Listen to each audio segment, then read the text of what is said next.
Hello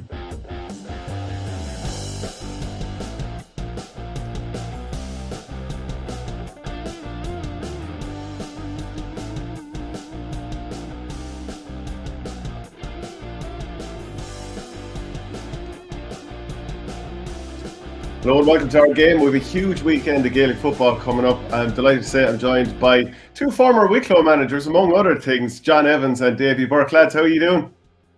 Very good. All good.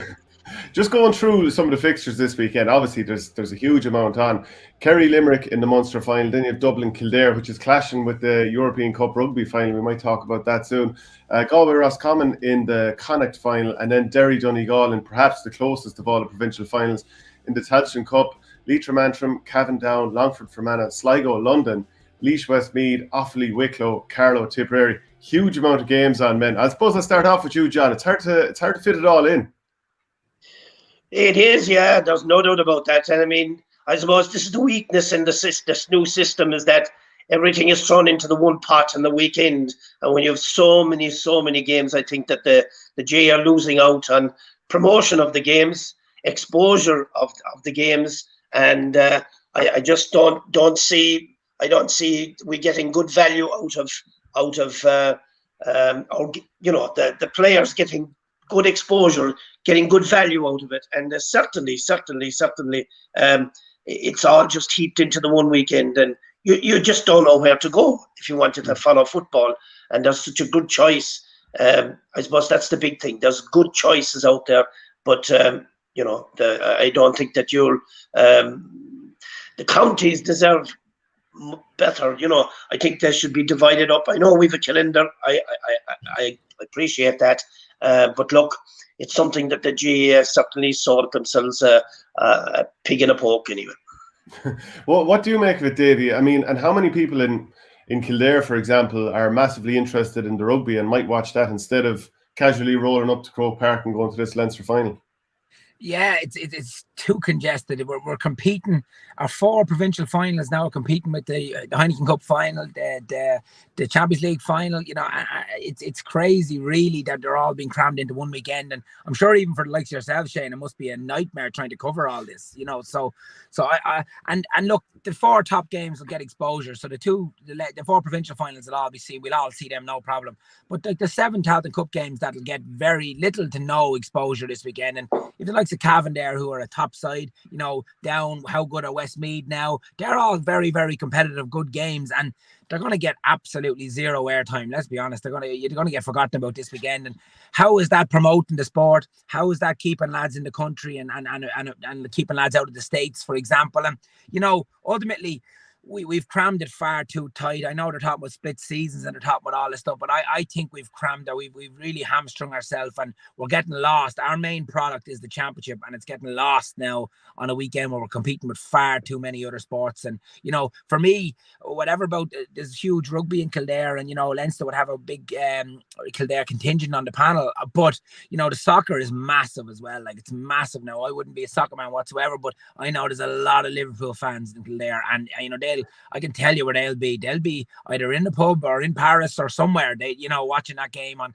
Saturday evening. And that's going to be to the detriment of the crowds in Croke Park. And there's no two ways about that, Yeah, which is a shame. I suppose if we are to talk about Dublin Kildare this weekend, last year I would have heard, people talk about Jack O'Connor maybe set the team up a little bit too defensively. But Davy, this year, Kildare have beaten Dublin by 3 points in the league. Obviously, a lot has changed since then. But the last 5 meetings that the two teams have had in the championship, Dublin have won by an average of over 11 points. So do you see enough to kind of feel that Kildare are in with a real shot here? Look, you don't go from losing by 11 points on average every year, Shane, to beating a team in general. In my opinion, that doesn't happen. Kildare have, again, in my opinion, one of the best forward lines in the country. I think with Derek Irwin, Daniel Flynn, Jimmy Hyland and Ben McCormack, them 4 boys, I honestly think are as good as a unit as we have in the country at the minute.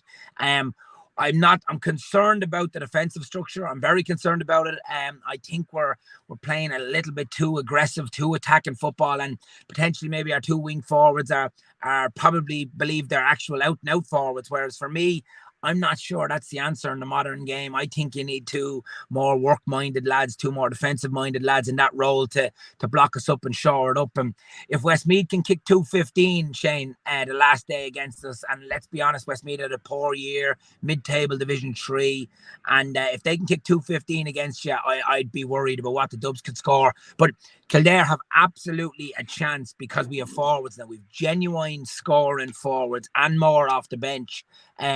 I just feel there has to be a plan put together by management to complement them forwards and to let them express themselves. Can you imagine kicking 121 and I think 118 from play the last day, but conceding 215?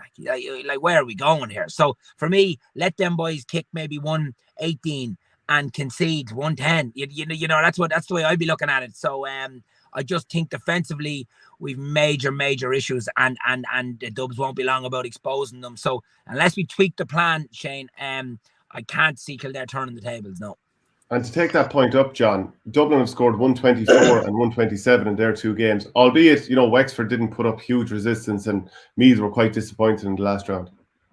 Yeah, well, I suppose they were made look disappointing. There's one stat that sticks out to me is that both teams led by 13 or 14 points at that time, and they began to substitute.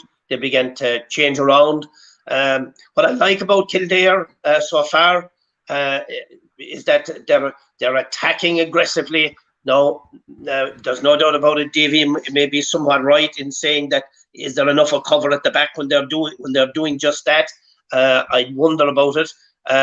The second thing is that look, they have a lot of fellas playing very, very well. And I remember Jimmy Hyland playing under Davy with the under-21s that won the All-Ireland. And my God, he really impressed me. And I couldn't understand why he wasn't given more game time, more responsibilities. I remember playing against Kildare, and here he was, and there was guys taking frees, and I knew, and he wasn't allowed to take the frees. Well, he wasn't appointed to take the frees. Jesus, I said, what's going on here? This guy's a really, really talented guy. And I suppose the big thing I would say is that with Kevin Feely back and Daniel Flynn moving, if Kildare have to use Daniel Flynn in the midfield area and at full forward, then I think they'll be in trouble. However, Dublin are not the Dublin they were. Dublin have come back. I think the enthusiasm of Kildare will bring them a long way. Now, they are firing very, very well. They have great strength. They have great. Their passing is actually a lot better, and that is one thing I've noticed. Over the last 4 or 5 years, you'd see Kildare go up the field, and Jesus, there'd be a misplaced pass and back down again, and a misplaced kick. No, that's gone. That's gone. They're hanging in there. In fact, the only time I saw them doing a misplaced kick or rush kick was against Tyrone in the league in the last 5 or 6 minutes, which makes me question, maybe under pressure they'll make these mistakes. I don't know, but Dublin certainly, I don't think have come back far enough yet, especially with what they have back. And certainly Dublin, they have Conor Callan back, and they have Kieran Kilkenny. They have Tom Lahiff and Finton at midfield. Now that's going to be a battle, because I rate Kevin Feely very, very highly. So I don't think it's going to be looking at the previous games is going to be a help. It's going to be how composed Kildare will be on the day. And I certainly think that Glenn Ryan has done, and his team have done a great, great job of Kildare so far. Yeah, Davy, is like when I look at 5 years, it's 5 years ago now that it felt like Kildare were pushing Dublin very, very close, and Daniel Flynn had a shot saved by Stephen Cluxon. I remember interviewing Daniel maybe only a year or two ago, and he says that still annoys him that goal chance didn't go in, but they lost by 9 points for a finish. It does feel like at some stage Kildare are going to have to take one of these opportunities to kind of knock off Dublin. And like, if you think of a couple of years ago, Cluxon was their #1 best goalie in the country. Now they've moved through different goalies. They're probably like on their third goalie since. Like, are there vulnerabilities there for Dublin? Oh, absolutely there is. Absolutely. And Evan Comerford gets a bit of an armchair ride because of everyone's fear of pressing up on Dublin, that they'll go over the top of you and you leave space behind you. So these lads get a bit of an armchair. So I can imagine Kildare pressing this kick out regularly. Now, will they do it for 70 minutes? I'm not sure, but will they do it off restarts? Will they do it off, set plays? I can have to see them have to do it. You have to be aggressive to beat Dublin. So just to make sure I come across right, I want Kildare to be aggressive, but I want them to be aggressive at the right times and making sure the house is protected all the time from the weak side or whatever it may be. And I just don't see enough of that. But to beat Dublin, you absolutely have to be aggressive. You have to go after their kick out. You have to go after Brian Fenton and stop him. But in Kevin Feely, we have probably the best fielder in the country, or very close to it anyway. He's right up there in the conversation. So he absolutely will break even minimum with Brian Fenton in the air, minimum. So there's a huge threat that Kildare, for me, should want the ball kicked long. We should want the ball put out in the middle and let Feely contest it out there. For me, a huge thing for Kildare is, Shane, Kevin Flynn needs to go back to midfield. Kevin Flynn has to go to midfield. That's our engine. That's our legs. And I thought in Division 1 he was exceptional in midfield. And for me, I think he's an all-star in waiting. I think he's a phenomenal footballer. And he has to get back to midfield to really give us that energy, that punch from around the middle. And he'll create so many scoring opportunities for us from higher up the field that he's just not doing at wing back. And that would allow us get a bit more of a football brain, a bit more of a smarter player to wing back that might block it up a little bit more, that might protect us a little bit more and let Kevin Flynn do what he does so well. So there's all them little tactical things, but absolutely there's vulnerabilities in this Dublin team. The full back line definitely isn't what it is. Is Lee Gannon going to start? Can he mark Dara Kerwin? I'd have my doubts. Dara Kerwin's a top forward. I think that's a matchup Kildare absolutely need to go after. I could see them dropping Lee and starting Johnny Cooper in the corner instead and leaving Fitzsimons on Flynn and putting Merchant on Jimmy Hyland. I think that's a matchup made. I think that is. So, look, Dublin have huge vulnerabilities, but for them to be exposed, Shane, it's as simple as this. The game has to be at the 55th minute or 60th minute in a one-score game, or else them vulnerabilities will never come to the fore. Unless we can take Kildare or Dublin down the stretch, take them down the stretch, and then the doubts can seep in. And then you're asking these young lads, you're asking the Lee Gannons, you're asking the Larkin O'Dells, are you supposed to be here? Are you good enough to be here? Then the doubts creep in about Evan Comfort's kickouts, and all that then mount up. And then I think it's fair to say Dublin's depth isn't what it was. I think they might have 3 to 4 good subs now, but I don't think there's a 22, 23, 24 that they would have had. So all these things mount up. But if Dublin get an early start here and they get ahead, we'll never get to know them.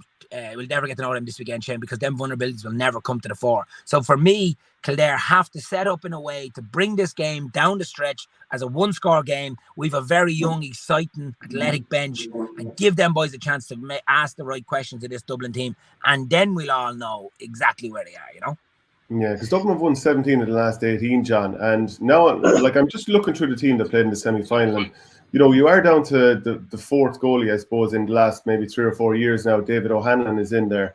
But then you also, so obviously he may come under pressure in this game if it is a tight game. He won't have experienced this before. Then you're talking about the miles on the clock. Like Michael Fitzsimons has been a brilliant defender going back since about 2009 or something. James McCarthy's there a long time. Kieran Kilkenny, Dean Rock. These lads have huge miles on the clock. Johnny Cooper as well. Really brilliant players, obviously generational players, but huge miles on the clock. So, at what stage, a bit like Kerry back in the day, is there ever a day when these players are going to hit the wall? Now, someone like Niall Scully established himself, won an All-Star a couple of years ago. He was playing with his club, I think, last weekend. So, obviously, he's fallen down the pecking order as well.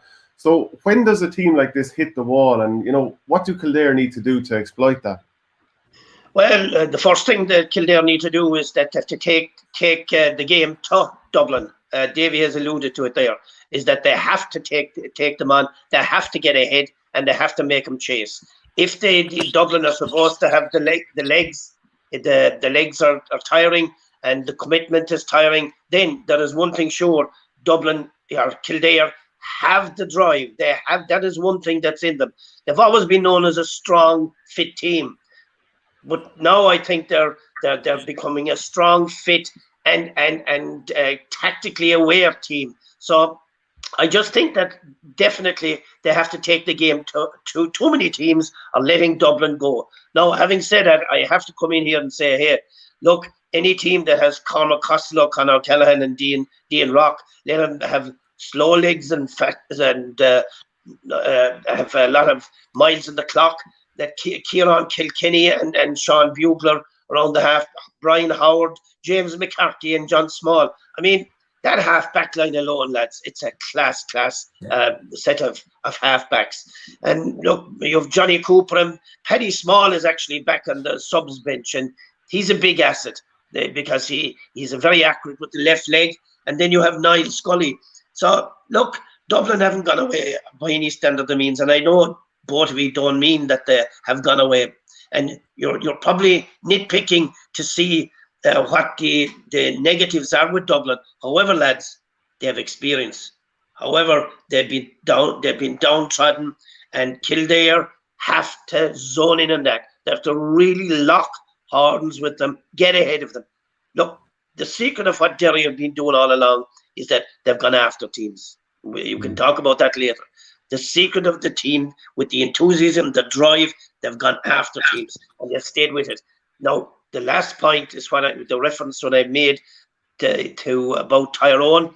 When they did make mistakes in the league, it was in the last 7 or 8 minutes. It was in the last. They sort of got flummoxed. I hope they've learned from that. Otherwise, as Davy is saying, they won't be able to go down the stretch. I believe they can, but I don't think they'll be able to go down the stretch with maturity, with composure, and to get over the line. Yeah, and a final word there, Davy. How do you see this game going? Who's going to win? Look, I'm obviously rooting for Kildare. I think we'll hurt Dublin. I think we'll do a lot of damage. I think if Meath can score 114 against them, I could easily see Kildare putting a hefty enough score on the board here.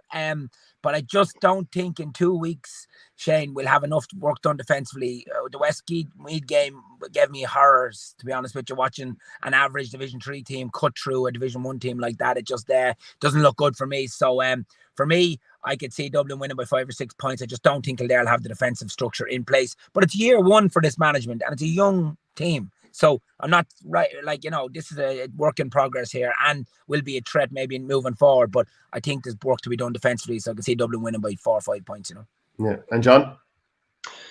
Yeah, I'd have to agree with Davy on that one. I think that Dublin will come through. It won't be by a lot, but and I think that Kildare will do themselves justice.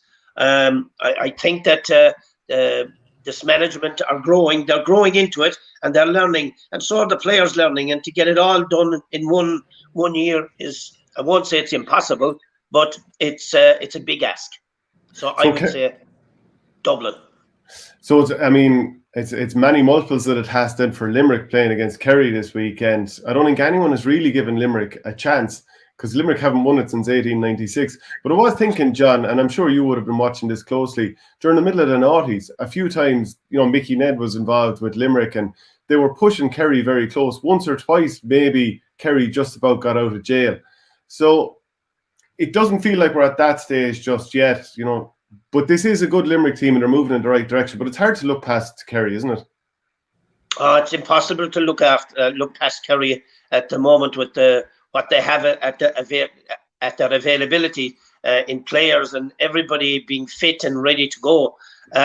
Now, look, the first thing I'd say is that I didn't think Kerry played that well against Cork, and when they were pressurised, they certainly didn't like the heat of the kitchen too much.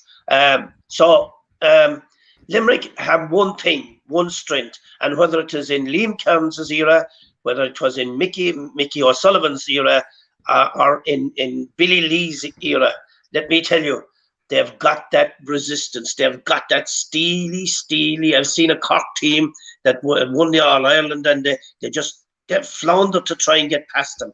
They're just steel tough, and that's the makeup of the psyche of Limerick, And look, to be fair to them, they're gone up to Division 2. We're not going to treat them with disrespect. They did go down to Clare. They did beat Colm Collins' Clare, who are in Division 2 below there. Now, that was a huge boost. And then they followed it up with the gun was put to the head that Tipperary had beaten them last year. They went up there and they beat them. So, look, I think they're going to put up a good performance. I think they're responding well. They're still at a development stage. And by God, they have answered. Because those guys were down in Division 4. And I remember Wicklow playing them 2 or 3 times. And Billy Lee has stuck with his task and brought him to this mark. And to get to a Munster final, that's going to be a great experience for the players. but it's going to be Kerry. Yeah, there are some good players in this team. We talked about them a few weeks ago, Davy. Josh Ryan, Robbie Burke, Killian Fahey, Hugh Burke, players like this that people have heard of. But it's 82 Munster titles to 1. It's very hard to make a case, isn't it? I mean, we're obviously scrabbling around seeing if we can pick at any holes in Kerry, but you just can't really.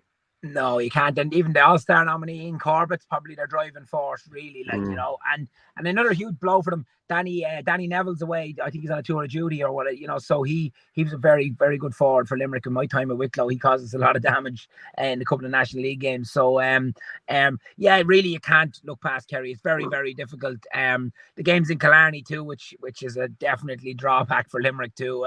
Kerry and Killarney in Championship is a different kettle of fish. So really it's very, very hard to, for me, I think Billy Lee has to, obviously similar enough, has to stay in the game, set up to keep the morale. I think this is a morale exercise here for Limerick for a qualifier run and try and make an all-out quarter final. That would be the approach I'd take. That might be defeatist, but ultimately, I can't see a way of them winning the game. So I think they need to stay in the game and keep it to 8, 9, 10 point game as best as possible. Make sure that dressing room afterwards is, look, lads, we're after one of the best team in the country to 8 or 9 points. We can do this. Get a softish draw. You might get it. You never know who you could get in the qualifiers then. And if there's 50-50 chance of getting a Division 2 team in the qualifier, so you have a huge chance of getting a team at your own level. All of a sudden you're in an All-Ireland quarter final. What a year that would be for Limerick. So for me, it's very simple. Set up to stay in this game. Kerry have been poor against the blanket lads. Cork, an average enough Cork team, made Kerry look very, very ordinary for a long time, a couple of weeks ago there. So Limerick will take Limerick. And one thing Limerick are, as John said, they have resistance. They are physical. They are one of the most united squads I've come across. Billy Lee is a serious, serious operator.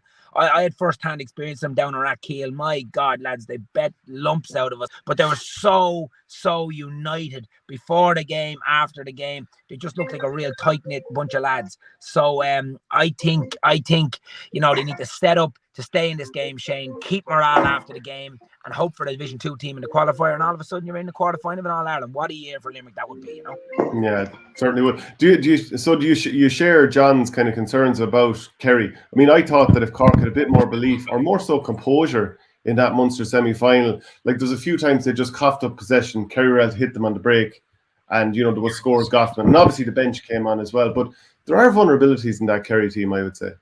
Oh, there is, yeah, absolutely. You're sort of muted there, Davy. I don't know, is your finger over the mic? Oh, sorry. Can you hear me now? Yeah. Sorry. So absolutely, there's vulnerabilities in that Kerry team. Sure, look what Tyrone, they were on a high last year in Tyrone, obviously beat them in the semi-final, and everyone couldn't see that coming. So absolutely, until this Kerry team does it against the blanket defence, against a teak tough defence in Croke Park on the big day, there's always going to be questions. There's always going to be vulnerabilities here. So this Kerry team are far, far from the finished article.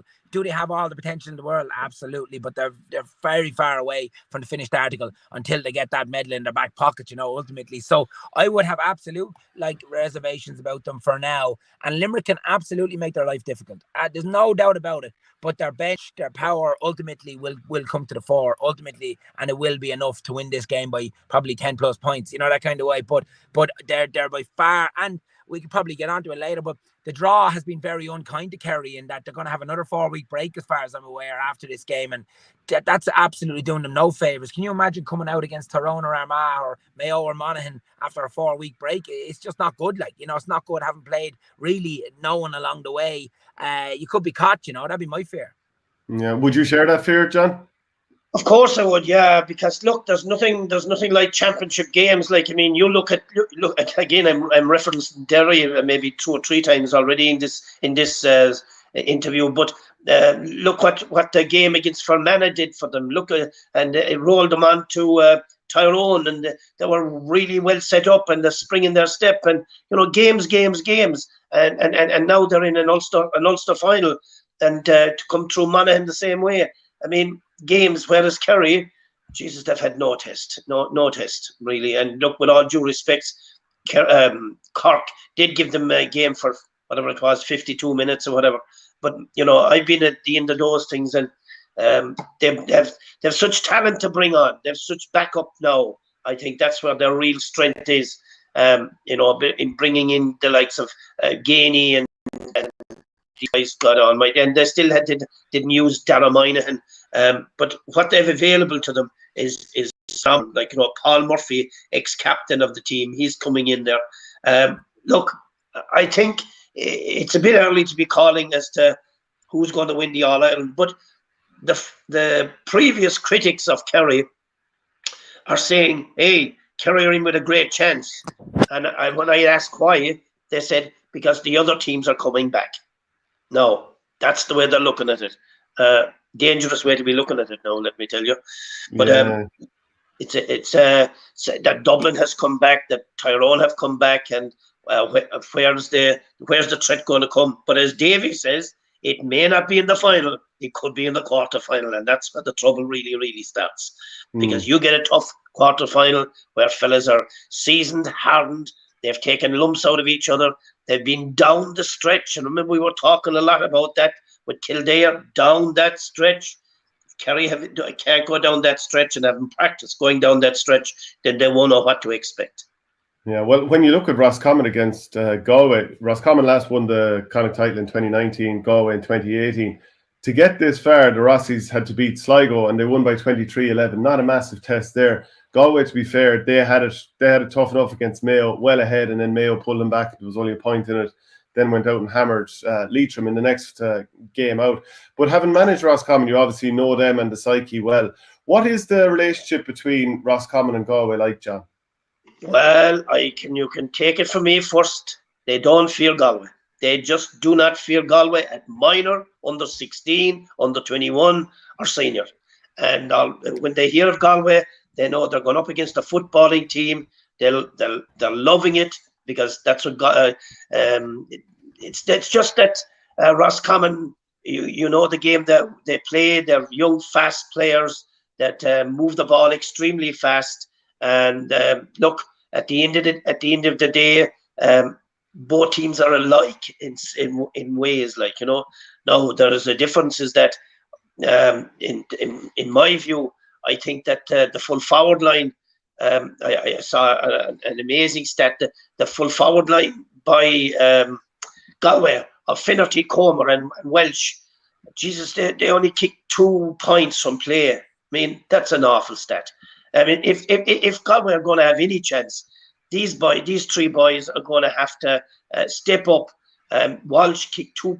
Don't get me wrong, he kicked 2 fabulous 45s and 2 more great frees. He got 1 point from play, and Comer got 1. Jesus, that's not standing up to take your own. Whereas the likes of Roscommon, Cox is kicking 6 or 7, and Donny Smith is kicking a few, and McKeown is kicking Kieran Murta out the field in the Smith.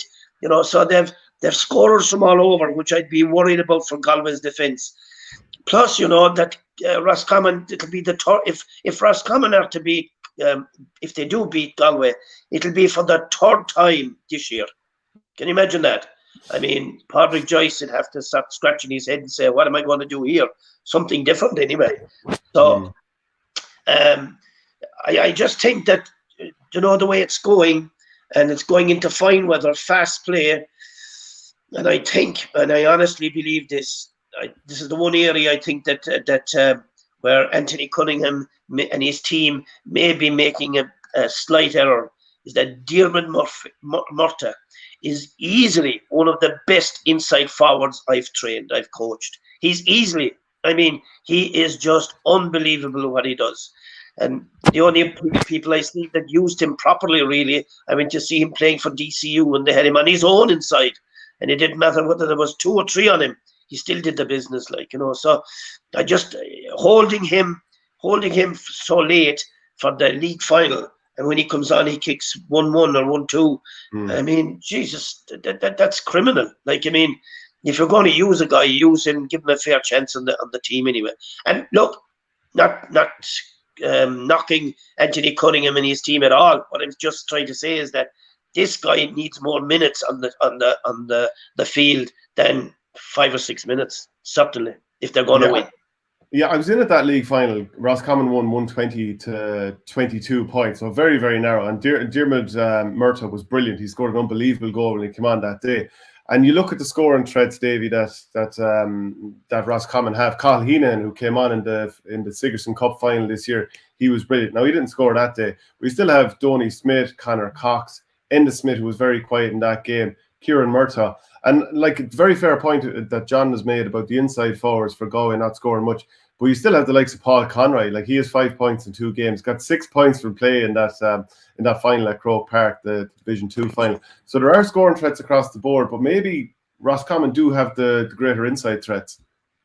Yeah, they probably do. They've more threats. They've more threats up front than Galway, in that they probably have 4 or 5 out-and-out scoring forwards. But what's the trade-off there? Does that allow Roscommon be a little bit more exposed defensively, maybe, if they're top heavy? And we all know, does Connor Cox want to come back? Does, Carl Heenan's, young McKeown, Enda Smith, so you have to kind of get the balance right too, Shane, in that, yes, if you're too top heavy, you're going to leave yourself a little bit exposed at the back.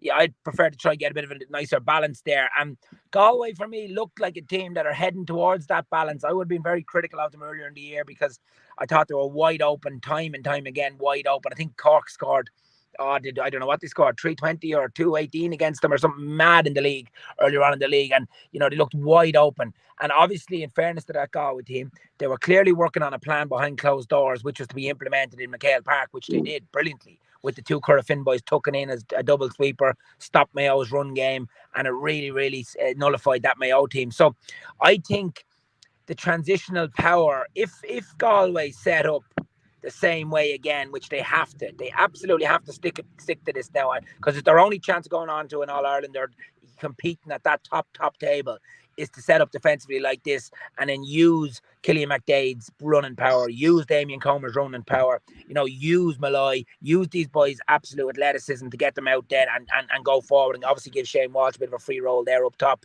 I think that could be the difference. If they set up that way, they might stifle the Roscommon attack. If they go man to man, I think Roscommon will win because they'll have more shooters and they'll win the game at more space. But I can't see, like, Pádraig Joyce is in real trouble here. This is his 3rd year, no success, no nothing. He needs to get this team. Winning a Connacht title minimum and having a run at the All-Ireland. So for me, their only way of doing it, and Cian O'Neill must take a lot of credit here. He's after coming in year 3, and it looks to me now they're a way better coach team than I've seen in Galway for the last couple of years. So I reckon they're defensively much sounder now. And I think provided they set up that way, they'll have too much for Roscommon, because Roscommon will want to play football, as John said there. But if that's taken away from them, I'm just not sure how much else they have, Do you agree, John, that it's kind of time for Pádraig Joyce and Galway to strike? I mean, even just looking at the players like Shane Walsh and Damien Comer, they're in the peak of their career now. So, it's getting to the stage where it might pass them by if they don't strike now. Absolutely, it isn't just us that are saying it, Shane. It's the talk around the counties that, look here, Pádraig Joyce has to produce, and his 3rd year and nothing, no silverware on the cupboard, as they say. But look, certainly the players, I think, are operating to a better structure. You can easily see that, and I agree with Davy in respect of the double sweeper. And in fact, one of the sweepers broke always with the ball when they got it. And I just looked at the midfield, and he just dropped back. They all just didn't go, which that's an unusual thing, because normally you'd see gallop on and up the field and see what happens, But no, Galway have got more structure than what they're doing. And again, going down the stretch, I'd be worried about it, because if you remember, Mayo were 6 points down, and they brought it back to 1 very easily, and they had 2 chances to equalise. So, I think that Roscommon will be more clinical. The big occasion is for the big players, and that's certainly the likes of Enda Smith and these boys. They'll definitely rise to the occasion. In Davy Murray and Brian Stack, actually, it's great to see Brian Stack. I remember him playing a minor game. It was a minor at the time, and I went him after he was full back. He was after a tremendous game against Galway above in the height. And I went to him after the game, and I says, "Good lad," I says, "that's brilliant." I says, "Look, I'd be interested in you coming in maybe next year. And oh no, he says, I'm only 16. I couldn't believe it. I just couldn't believe this guy was only 16 years of age, fullback for the minor team. He's such a talent, and it's taken him a while to develop. But this guy is a very, very good footballer. He's not to be underestimated. And again, like, you have the Dailies. The thing about this is that the Dailies and the Smiths, and there's a bonding there between the whole lot of them. The Murtas, there's a brotherly. There's a thing that's unique to Roscommon, is that there's about 4 sets of brothers there, and they're all unique in the senses that they work with each other, for each other, and there's no disharmony there. So, and they're well used of each other now at this stage. They've come up along the way, and they're ready to take another scalp and another Connacht championship, I feel. And so that sounds like you're plumbing for Roscommon. Which way are you going, Davy? I see Galway to take this by a couple. It'll be tight, but I think Galway, if they set up defensively, Shane, by a couple of points. Yeah, Jimmy Mac 196996 says, are you going to discuss the most important final? So I presume he's talking about Derry against Donegal. Now, Derry haven't won it since 1998. Donegal won it last in 2019. Does this feel in the last few years, John, that Donegal, a bit like Galway, like in terms of like great team coming, All-Ireland contenders maybe, but in big occasions, they keep kind of falling away a little bit. I think Super 8s, I think, latter stages of All-Irelands. I think last year against Tyrone as well, I know Michael Murphy was injured. He missed the penalty and got the red card. Obviously, a tough day at the office for him.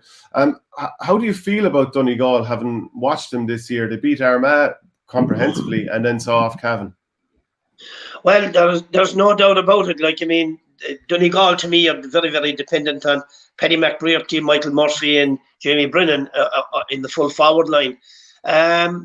No, they have a good enough midfield, but what I would say is that they're not as mobile as they were, and this is their third final, I believe, and there'll be that sting in it. But I can't see them. No, I believe it or not, I must say this first.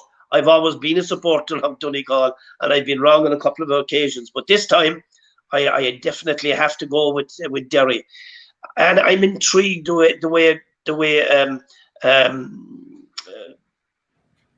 I'm intrigued the way Derry have set up. I mean, who in their wild senses would have Brendan Rodgers and Chrissy McCaig in the full back line? I mean, these are Herculean boys. I mean, these guys, and you stick them in at the back, but they're orchestrating everything, and they're travelling the field. Such strength and such experience of club football.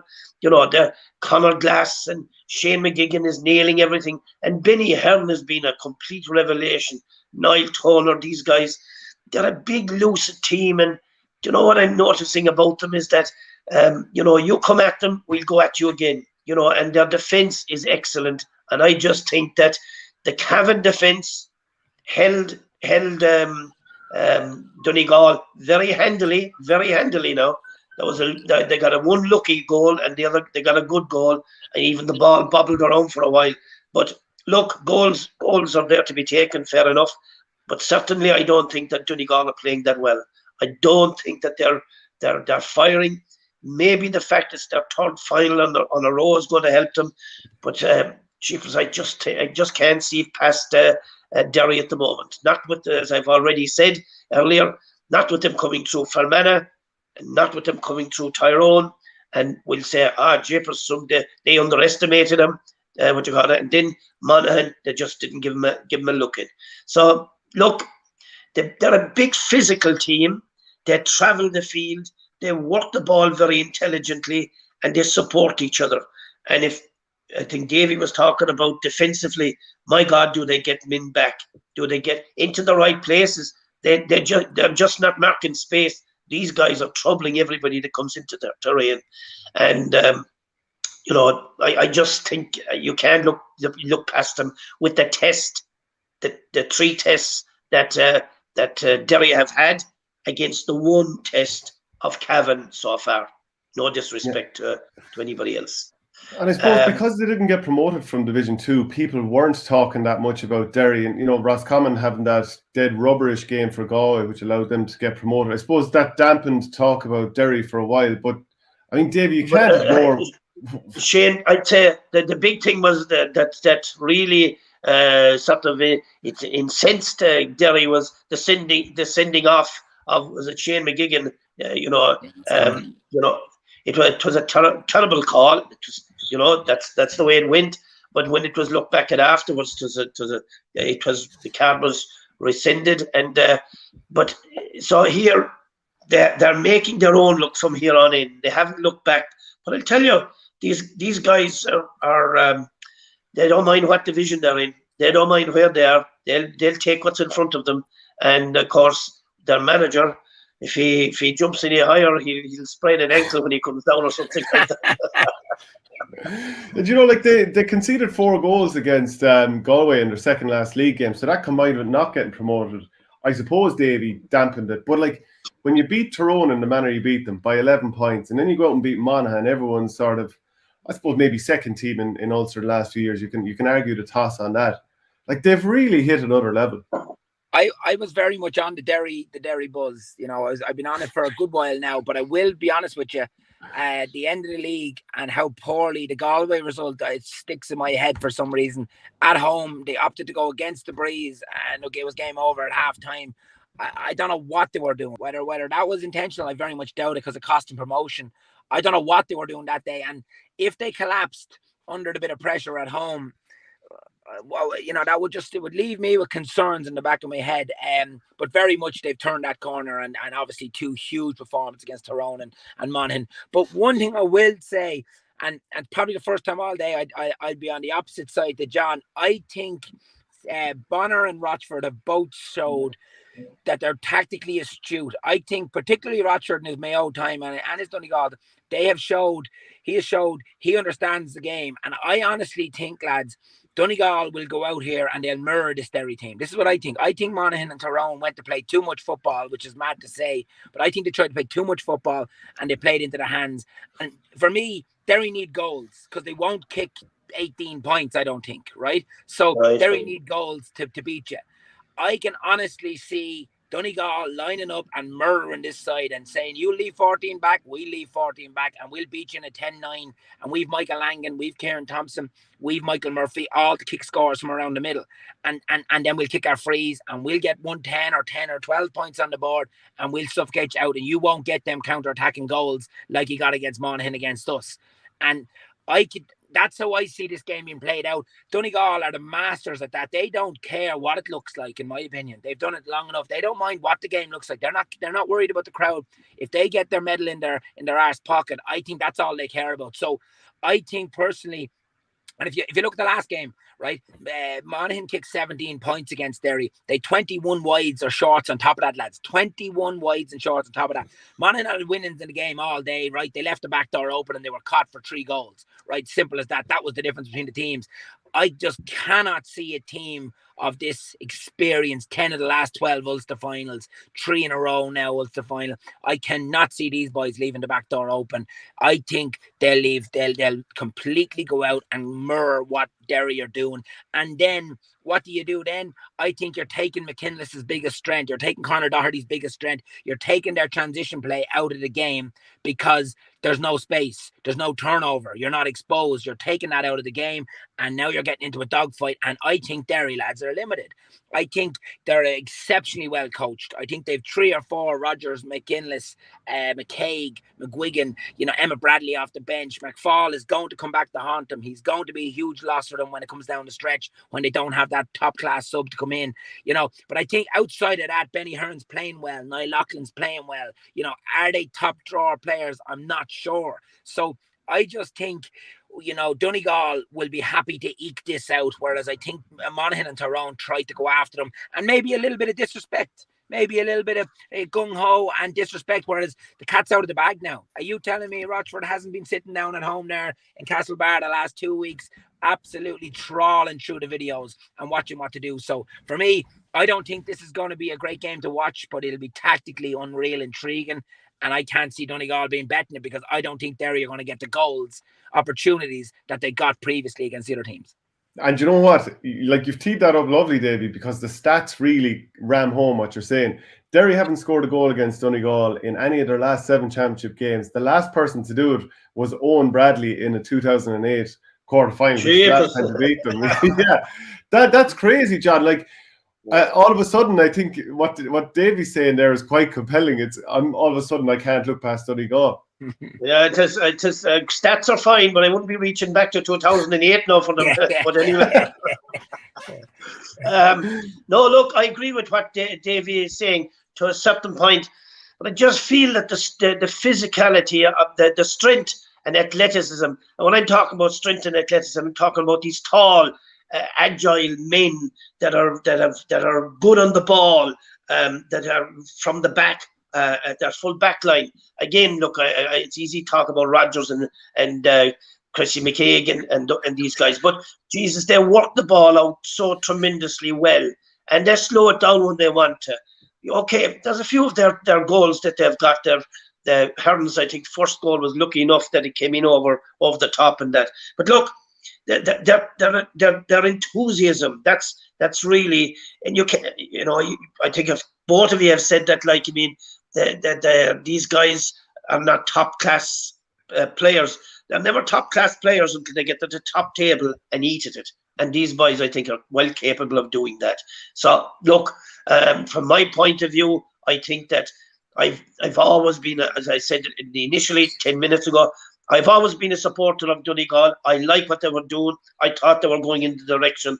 I just think it's a year gone too far for them. One question, John.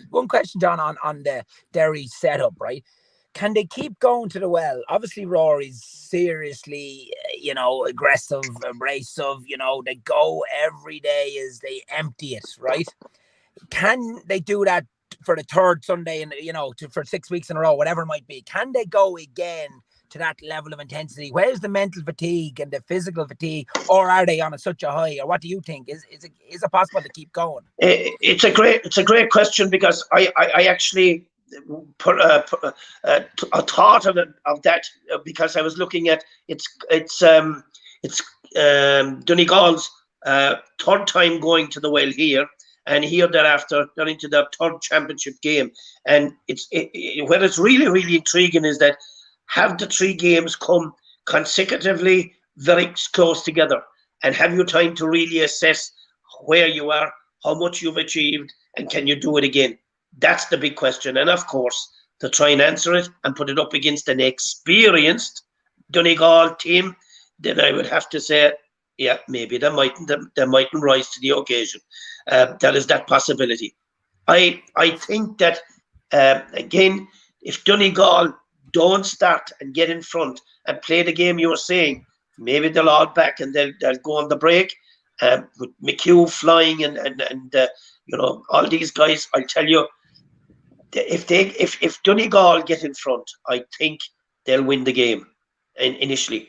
But if Tyrone do get in front, I think it'll feed their play, it'll feed their belief, and look, the crowd, whatever the capacity of the crowd is going to be, certainly every Derry man, woman, and child is going to be glued, and it won't be soccer they'll be looking at. Let me tell you, or it won't be rugby they'll be looking at.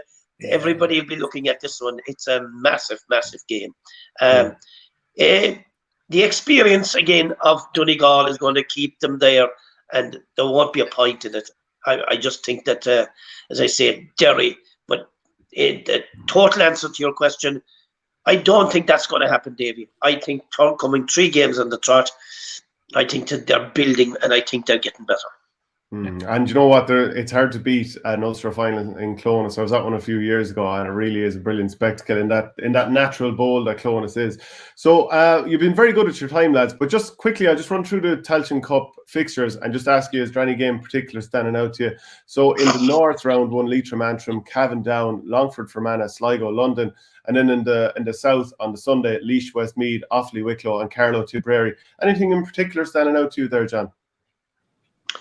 Well, I suppose Wicklow and Offaly, I think that'll be, Davy and myself have been involved with them. I'd be hoping they can do it. And they've, now, again, Offaly have had a good game underneath their belt. as had Wicklow. So they're coming off of 2 wins. And look, I think that this is a very, very young Wicklow team. They've again, I think they might be without Owen Darcy. I'm not sure, but I just think that they're on the up. They're well capable of taking them, but it'll be a close game. The fact that it's down in Tullamore it's a tough one it's a tough call for Wicklow, but I still give them a great chance. I'd agree 100%. I really fancy Wicklow for that game, and it's nothing to do with bias or anything like that. It's their new management in there in Alan Costello and Gary Duffy, and they're 2 guys obviously new to the intercounty scene. They're keen. They want to get better. They want more games. They want more intercounty experience, and that's just the management. So they're going to treat this competition with absolute respect and prepare accordingly. And then the young group of squad, as John has said, the Kevin Quinns of this world, they just want to be playing football and good competitive intercounty football. And I think Wicklow are in a right good position now. I'd love to be over them now for a run for the next 4, 5, 6 weeks, trying to get to Croker, trying to get to a Telcon Cup final, because it really, I think it's there for them. Offaly have had 5 or 6 departures. John Mahon's 30 years at this gig. I don't know how much he's interested in the Telcon Cup. I just think the profile of the 2 squads, I think Wicklow's profile is heading one way, and I'm not sure where the other Offaly side are headed. So I give Wicklow a great shout in that game, absolutely. It's brilliant to have the 2 of you on board. Tease up what's going to be a brilliant weekend of football. So thank you very much, and hopefully we'll all chat again soon. Thanks, Shane. See you, Shane. John. See you, Davy. Good luck. Bye. So great to have the 2 lads there. A huge weekend of football coming up. Make sure that you join us as we review it all on Monday coming. Also, a reminder, if you're watching live, we do have the Kieran Kerry and Richie Power show coming at 1 o'clock today on Thursday. So join us for that. Michael Verdi will also be involved in that. Huge amount of stuff to talk about. A $5 a month, patreon.com/OurGame. Costs very little over the course of the year. Also, we're going to have match reports this coming weekend, which will also be on Patreon. There's 2 separate playlists. There's one if you want to get everything all into one, that's $5 a month. If you just want the match reports, that's €3 a month. But obviously, it probably works out to make it far more sense to do the OurGame Supporters Club, which is the €5 tier. So we'll see you over on that later on.